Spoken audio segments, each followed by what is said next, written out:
let me tell you some truth about owning dogs. Trust me, you want to hear this story. I myself have two dogs. Cute little buggers they are.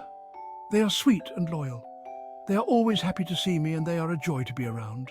But there's a much darker side to my dogs. And that darker side is a four-letter word. Poop. The absolute worst thing about having dogs is the poop. Cleaning up dog feces is a foul and nasty business, and the worst part about it is that it never ends. The pooping never slows. It is constant. They never take a break. And there is so much of it. Where does it all come from? It seems that more comes out of these little bastards than goes in. How can that be? Is someone breaking into my house in the middle of the night just to feed my dogs? Is someone messing with my mind?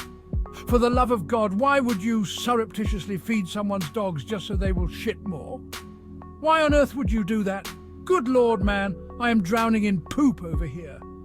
It seems I spend the greater part of my life picking up the nasty business that gets squeezed out of their furry little backsides. And what's worse is when I step in it. I wish I could say that it rarely happens, but that would be a lie. I step in shit all the freaking time. No matter how careful I am, it seems I cannot avoid it. And it always seems to happen at the worst possible times. Just last week, I stepped in a steaming pile of fresh poodle poop just before I was scheduled to pick up the glorious Miss Standish. She is the tasty slice who lives across the way. I'm telling you, that woman has a booty that won't quit. I've been trying to get a date with her for the better part of the last year. Then finally it happened. She agreed. Now, in addition to the finest booty this side of Veldon Green, Miss Standish also has a bit of a temper and no patience for tardiness. Quite unfortunately for me, I was late in picking her up due to the fact that I had to spend time digging gooey poodle turd out of the grooves of my brand new wellies. By the time I arrived to pick her up, Miss Standish was quite visibly annoyed. Things were not looking good for me. I realized that my only chance of ending the evening with a tasty piece of dessert was to loosen her up with some booze. Oh, that's right, I forgot to mention that Miss Standish is known to get a little wild after a few drinks, so that was my plan. Take her mind off my being late by getting her nice and liquored up. So, we drank in my car before dinner. Thankfully, my plan worked. Miss Standish was getting nice and lit. Then she became friendly. Then she became very friendly. I soon had a bigger problem. You see, all that friendliness had gotten me quite aroused. You see, the pants I was wearing are not very good at concealing an erect penis. Now, please allow me to defend myself by making the following 2 points. First, I was not intending for Mr. Frisky to be fully erect in front of the hostess booth of the fanciest restaurant in town. Second, and I am rather surprised by this, I was quite unaware that Mr. Frisky was able to get quite as frisky as he did. It has been quite the long while indeed since he sprang to such full attention, if you take my meaning. Now I began to feel as though I was being watched. I scanned the room and saw no one looking in my direction. I felt relieved. Then I looked down. It was then that I realized that a small child had taken an interest in my protuberance. Not a sexual interest, mind you. Please do not let your mind go to so horrible a place. No, the child took the kind of interest you would imagine he would take if a marching band full of penguins suddenly entered the establishment. He had a look of amazement on his face, as if he were gazing upon a thing, the likes of which he never before knew existed.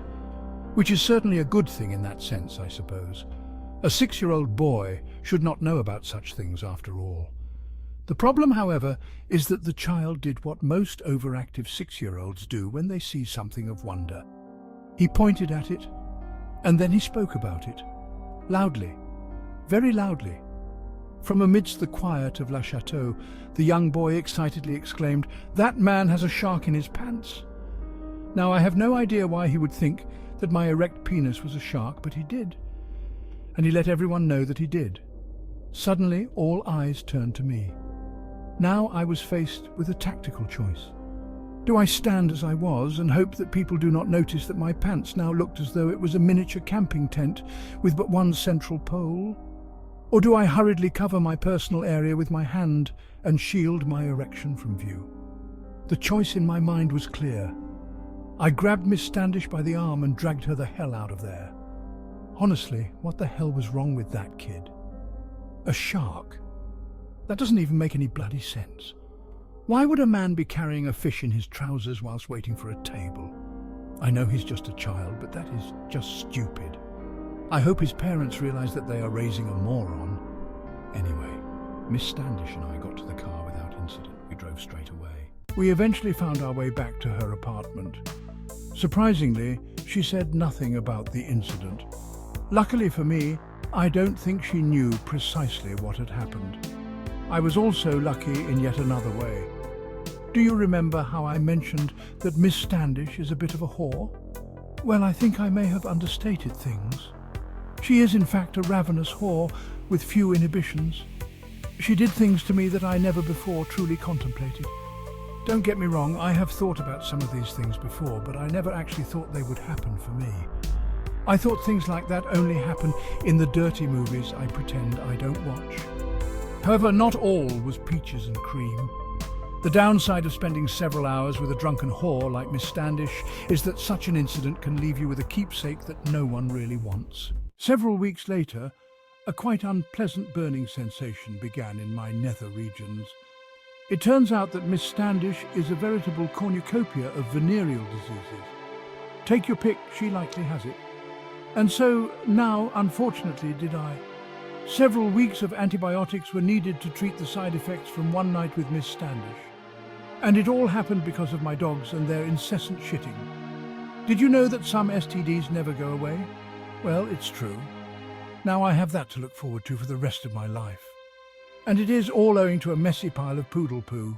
Those filthy little buggers. But damn, VD or not, Miss Standish has one fine booty. I would love to hit that again, but I will definitely do a better job of wrapping it up if you take my meaning.